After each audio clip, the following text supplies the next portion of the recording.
right, let's go over how to utilize and grade the pre and post test. For every unit, there is a pre-test and an identical post-test.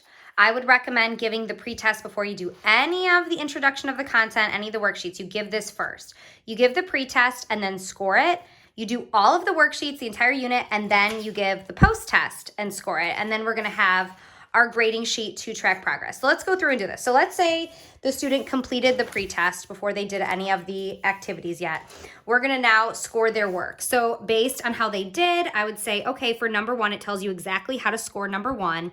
Let's say they had 3 correct, 1 incorrect. For the section of 2, there's a total score of 3. As you can see, there's 3 different options. They got 1 correct, 2 incorrect. And then on the next page for number 3, they had 2 correct, 2 incorrect. And then for this section, there were a possible 6. They had 3 correct, 3 incorrect. So now we're gonna add it all up. So we're gonna have 9 over here, and we are gonna have, let's see how quick I can do this, 8 over here. So now we have, out of total possible of 17, they had 9 correct. So then you'd go ahead and figure out that percentage. So we don't need to utilize this part quite yet. We can use this to kind of know what to really focus on. Like we obviously had quite a bit of errors in all areas. So I would see that we got to work on everything, right?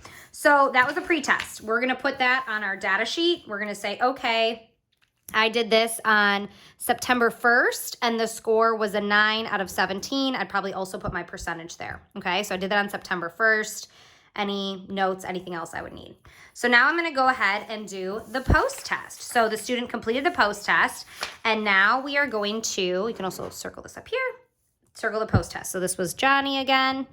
I didn't write his name in the last one, and let's say now it's October 1st, okay? We did it exactly a month later.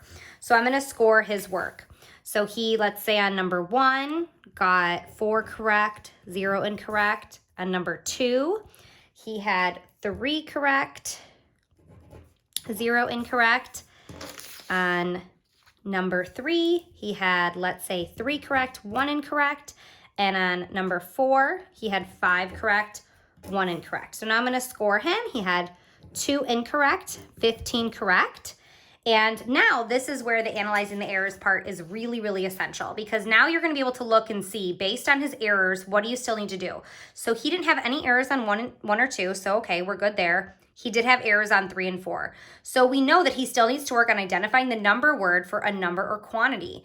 And now there's a list of suggested activities. You wanna put this into your lesson plans, into your curriculum map of what you are working on next. You can repeat those sections or utilize some of these suggested activities here. So that part is really important. And now you're gonna come over here to your grading sheet again. I'm gonna put, I did this on 10-1. And his score is 15 out of 17. So we're able to see that growth right there. You could have the percentage again and see the growth over time. So exciting to see this happen for each unit over the course of the year and see that growth happen time and time again.